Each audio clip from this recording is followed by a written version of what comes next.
যার প্রেমে আমি পাগল পারা, যার গন্ধে আমি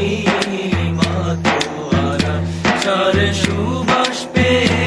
আমি বাঁধন হারা, যার ভালোবাসায় ফোটে ফুলধারা, সে যে আমার প্রিয় নবী কামলিওয়ালা, সে যে আমার প্রিয় নবী সাল্লে আলা, সে যে আমার